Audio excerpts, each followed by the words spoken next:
आपसे कुछ लंबी बात 2-4 मिनट ज्यादा कर लूंगा तो मुझे इजाजत देगी। ये डायस के हमारे वरिष्ठ नेता, हमारे भाई, देश अजब स्थिति में फंस गया है। अजब की अमीरी है इस देश में और गजब की गरीबी है। इस चक्कर में फंस गया है देश। कौन निकालेगा? 70 साल की हमारी ये आजादी, इतनी जबरदस्त गरीबी, इतनी जबरदस्त अमीरी, जो दिमागों के बीज बोने वाले वो किसान फटेहाल होते जा रहे हैं। पिछले मोदी जी की सरकार में, 6.5 साल की सरकार में, पेट्रोल, डीजल, बिजली, बीज, खाद, कीटनाशक के 40% दाम बढ़ गए। और आपने क्या दिया? अरे 100 के पार चला गया पेट्रोल। नेपाल बड़ा गरीब देश है, 72 रुपए लीटर है।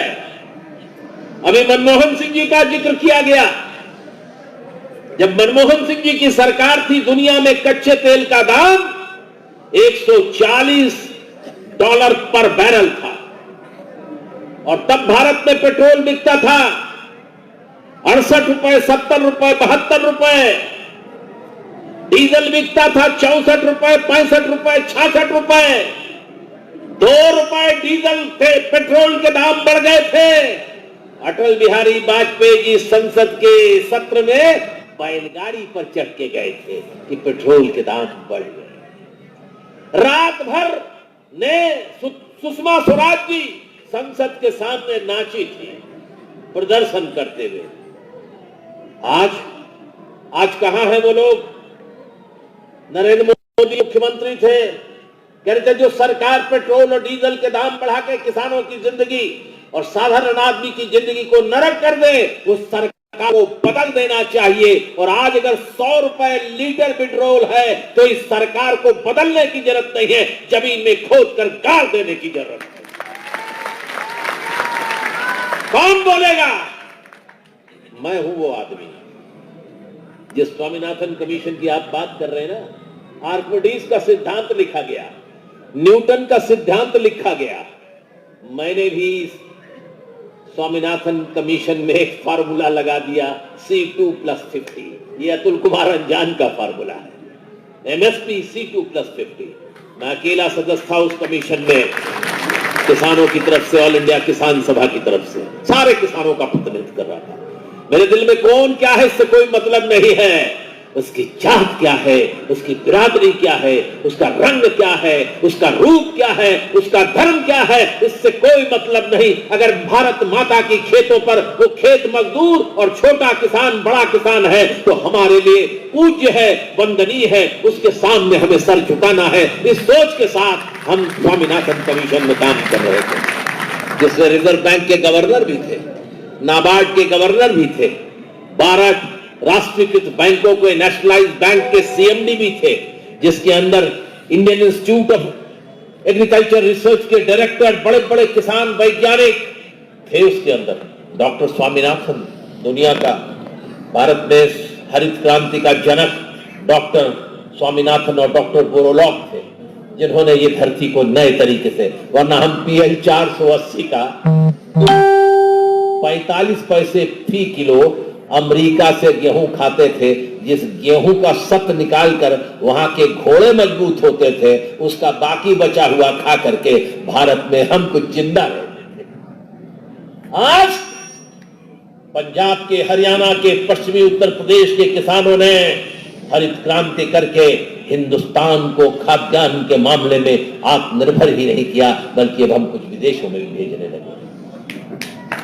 आप भूल गए इस बात को। हमने इस बात को स्वामीनाथन कमीशन में कहा, लेकिन हमने ये भी कहा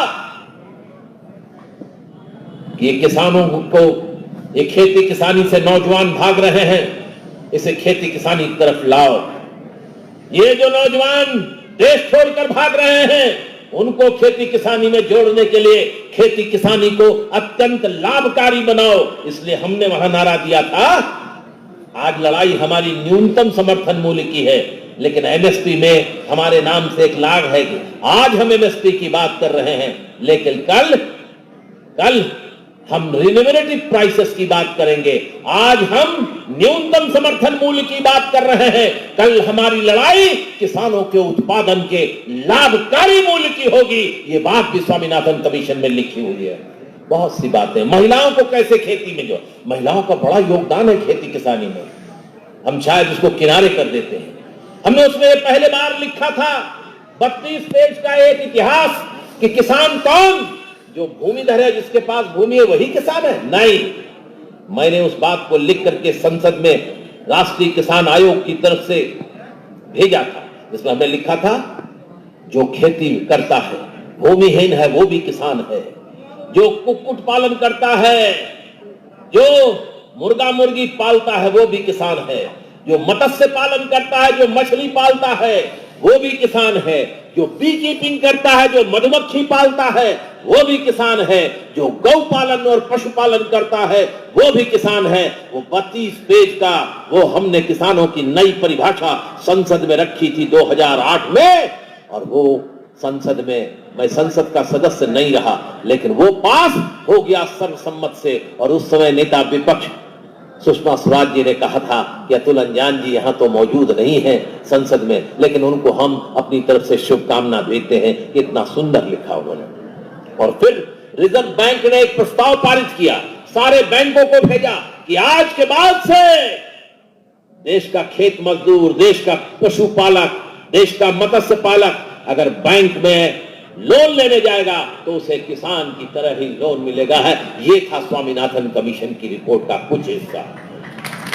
एक नया रास्ता, एक नई जिंदगी, एक नया बयान आपके सामने था। ये देश किसी एक धर्म के मानने वालों का नहीं है। मैं कहना चाहता हूं दिल्ली के लोगों की तरफ, जो सरकार चलाते हैं, जो धर्म के नाम पर बांटते हैं, जो हिंदू मुसलमान देखते हैं।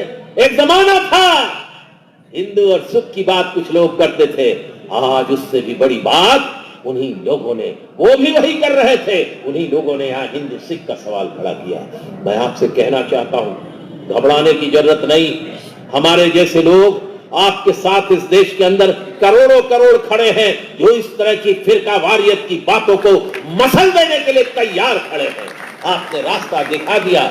ये देश जितना हिंदुओं का है, उतना मुसलमानों का है, उतना सिखों का है, उतना ईसाइयों का है। ये देश हम सबका है, किसी एक धर्म और मजहब के मानने वालों का नहीं है। ये बात कहना चाहता हूं। और ये भी कहना चाहता हूं कि इस देश की आजादी की लड़ाई में मोदी जी, आपका तो और आपकी जमात का और आपकी आरएसएस का, आपका भारतीय जनता पार्टी का, भारतीय जनसंघ का आजादी की लड़ाई से कोई लेना देना नहीं था। गुरु गोलवलकर जो आपके थे, जिसके आप प्रचारक थे 40 साल तक, वो ये कहते थे भारत के लोगों को आजादी की बात नहीं करना चाहिए। हमारी महारानी तो क्वीन विक्टोरिया है, ब्रिटेन की महारानी हमारी महारानी है। हम तो अपनी संस्कृति की बात सारे देश में करते। बिना राजनीति के संस्कृति होती है क्या? बिना राजनीति के सरकारें होती है क्या?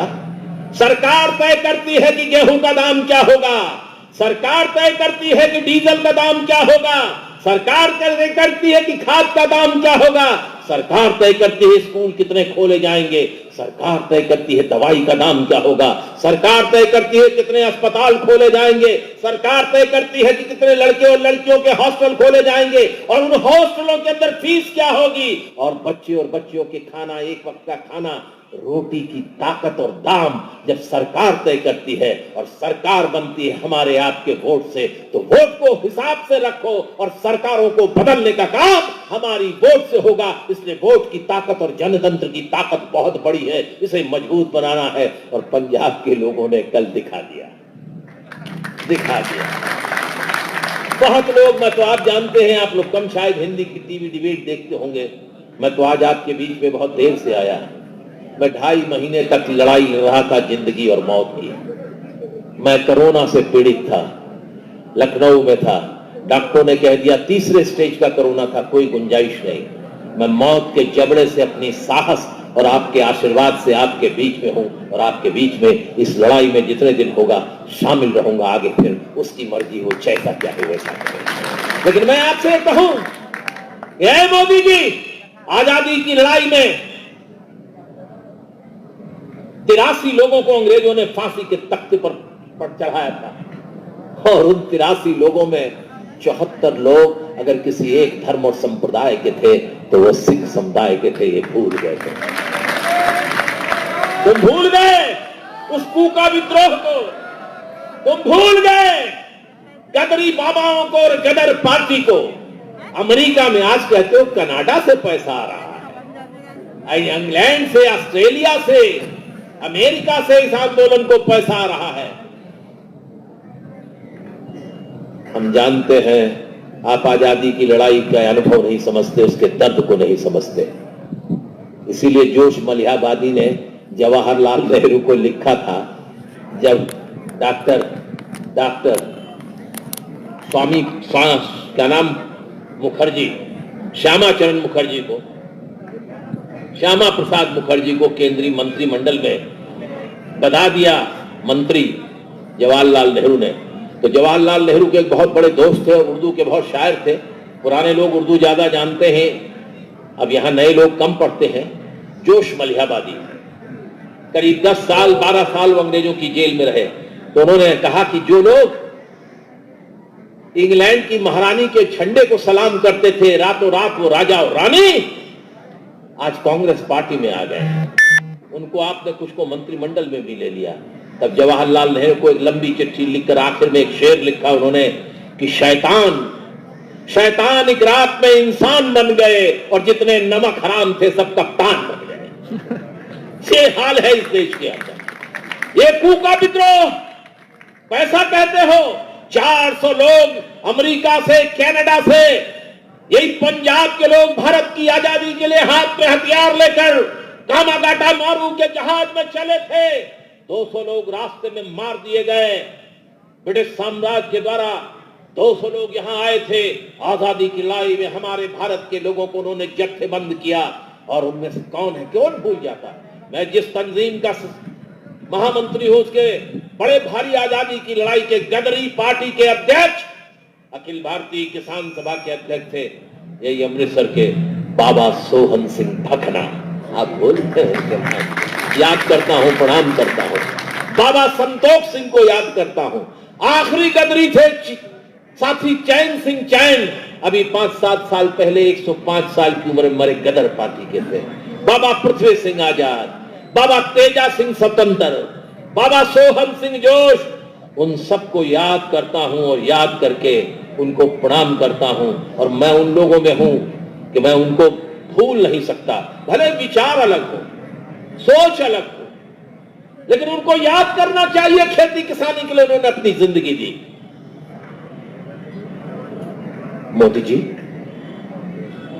ये वो लोग हैं जिन्होंने राष्ट्रीय आजादी की लड़ाई में जिंदगी दी। मैं आपसे एक सवाल पूछना चाहता हूं मोदी जी, आप तो बहुत बोलते हैं, हमारे बड़े मित्र भी हैं आप। मैं आपसे पूछना चाहता हूं, आपके लोगों ने, बीजेपी के लोगों ने, आरएसएस के लोगों ने राष्ट्रपिता महात्मा गांधी को क्यों मारा? क्यों मारा? इसलिए मारा कि वो गाते थे, ईश्वर अल्लाह तेरो नाम सबको सम्मत दे भगवान। इसलिए आपको अच्छा नहीं लगा, इसलिए आपने मार दिया। वो इसलिए कि सबको इकट्ठा करके चलते थे। वो जगह खान अब्दुल गफ्फार खान को भी अपने साथ रखते थे तो राजकुमारी अमृत कौर को भी उनके आंदोलन में जगह मिलती थी। सारे देश को एक रास्ते से पिरोते थे, एक धागे से पिरोते थे। आप तो उनको भी मार दिया। और किससे मरवाया? बापू के पैर छूने के लिए नाथूराम गोडसे आरएसएस का पैर छूता है 30 जनवरी 1948 को, जब शाम को बापूजी भजन करने जाते थे और कहता है बापू, राष्ट्रपिता महात्मा गांधी राम राम और राम राम कह के उठता है तो सीने में 3 गोली दाग देता है और वो महान देश का राष्ट्रभक्त हमारा राष्ट्रपिता हे राम कह के सो जाता है। हमेशा के लिए राम राम कह के गोली मारते हो और जो तुमको, जिसको तुम गोली मारते हो, वो कितने विशाल हृदय को, सारे हृदय में अपने भगवान को समेटे, लेकर परमात्मा को समेटे कहता हे राम और चला जाता है हमारे बीच से। मोदी जी, जवाब तो क्यों मारा? और आज तुम नाथूराम गोडसे के मंदिर बनवा रहे हो। नाथूराम गोडसे की जयंती आरएसएस के लोग बनवाते हैं। अरे भाई, हर देश का एक प्रतीक होता है। अमेरिका का प्रतीक है अब्राहम लिंकन, जिसने काले और सफेदों के बीच के झगड़े को करके सबको समान अवसर दिया था, यूरोप के अंदर एक नई रास्ता दिखाया था। अफ्रीका के अंदर नेल्सन मंडेला ने 20 साल जिंदगी जेल में काट करके बराबरी का हक दिलाया। आज वो सारे अफ्रीका का एक प्रतीक है। हमारे राष्ट्रपिता को आपने मार दिया, महात्मा गांधी को। छोड़िए, आपसे क्या बात करना, आपसे क्या कहें, क्या चर्चा करें आपसे।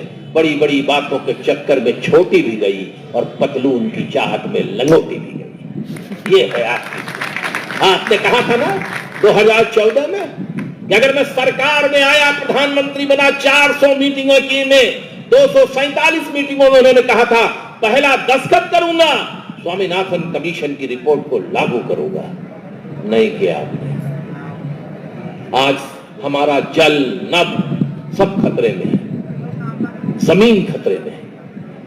देश के सारे बंदरगाह जो हमारे आपके बाप के पैसों से, बाप दादाओं के पैसे से बने थे, 8 के 8 बंदरगाह, 1 सेकेंड, 8 के 8 बंदरगाह अडानी को सौंप दिए 30 लाख करोड़ के। सारे के सारे एयरपोर्ट, 7 एयरपोर्ट करीब 1,22,000 के, लखनऊ, ये सब बेच दिया।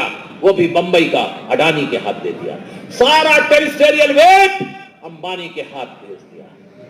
और जमीन अब आप बेचना चाहते हैं हमारी खींच करके। हम उसमें आपको एक कहानी कह के अपनी बात खत्म करता हूं कि स्वामीनाथन कमीशन की आखिरी मीटिंग थी। डॉक्टर स्वामीनाथन ने कहा कि कॉन्ट्रैक्ट फार्मिंग हमको करना चाहिए, इसकी इजाजत देनी चाहिए, हमारी तजवीज होनी चाहिए कि कॉन्ट्रैक्ट फार्मिंग को इस देश के अंदर लागू किया जाए। हमने कहा, हम लोग खाना खा रहे थे, हमने कहा स्वामीनाथन जी, आपने, हमने सबने मिलकर, रिजर्व बैंक के डायरेक्ट चेयर गवर्नर, हमने कहा सबने मिलकर के एक साथ ये रिपोर्ट बना दी है, आप क्यों अड़े हुए हैं कॉन्ट्रैक्ट फार्मिंग पर? कॉन्ट्रैक्ट फार्मिंग का मतलब है कि देश के किसानों को आप छीन करके ठीक वैसे चंपारण की स्थिति करना चाहते हैं, जैसे अंग्रेज नीलहे खेती करवाते थे, नील की खेती करवाते थे, वो स्थिति लाना चाहते हैं। नहीं, कॉन्ट्रैक्ट फार्मिंग के बड़े फायदे हैं। मैंने हाथ जोड़कर कहा कि अगर आप इस रिपोर्ट को लिखेंगे तो मेरा विरोध का नोट भी उसमें जाएगा, नोट ऑफ डिसेंट मैं लिखूंगा, और फिर ये सरकार के सामने ये जो है कहेंगे कि ये एक मत की राय नहीं है। इसलिए मैं, उनकी पत्नी थी, मैंने उनके पैर छुए, डॉक्टर स्वामीनाथन के पैर छुए कि ये कॉन्ट्रैक्ट फार्मिंग मत करो, क्योंकि मैं देश के छोटे मझोले सीमांत किसान, गरीब किसानों की को बचाने की वकालत कर रहा था। और मैं उनको प्रणाम करता हूं कि उन्होंने मेरी इस बात को मान लिया और कॉन्ट्रैक्ट फार्मिंग खत्म हो गई। लेकिन ये जल्लाद जो लोग कहते हैं कि कम है, उनसे मैं कहना चाहता हूं, देश का झंडा जितना आजादी के बाद दिल्ली नहीं देखा था तिरंगा, हमारे लाखों पंजाब के साथ, हरियाणा, उत्तर प्रदेश, उत्तराखंड और देश के कोने कोने से लोग ट्रैक्टर अपने हाथों में झंडा लेकर 3 लाख से ज्यादा तिरंगे झंडे दिल्ली के पास 26 जनवरी को थे। आजादी के बाद उतनी बड़ी संख्या में तिरंगा झंडा नहीं किसी ने देखा। आपको सलाम है इसके लिए, आपको तो सलाम करना चाहिए। प्यासी थी जमीन, प्यासी थी जमीन, सारा लहू पिला दिया, और मुझ पर वतन का कर्ज था, मैंने उसे चुका दिया। और मैंने कहा उससे, जलाने को एक चिराग, उसने इस बहाने मेरा घर जला दिया। इसी का नाम है नरेंद्र मोदी, इसी का नाम है। आइए हम सब लोग मिल करके अपनी फौलादी एकता को, चट्टानी एकता को मजबूत रखें। इसमें कोई जात धर्म का नहीं, ये सवाल देश बचाने का है। खेती बचेगी तो गांव बचेगा, गांव बचेगा तो खेती बचेगी, खेती और गांव बचेगा तो किसान बचेगा, खेती, गांव, किसान बचेगा तो देश बचेगा। आपकी लड़ाई आज के दौर की देशभक्ति की लड़ाई है, देश की इज्जत की, देश के मान मर्यादा की लड़ाई है। आइए हम सब मिलकर के एक नारा लगाएं। और हमने तब नारा लगाया था, साथी, ये नारा किसका दिया हुआ है? मैं नारा लगा रहा हूं बाबा सोहन सिंह भकना का, धन और धरती बट के रहेगी, रात फेरी कट के रहेगी। उन्होंने एक नारा ये दिया था, धरती नहीं धनवानों की है, मजदूर किसानों की।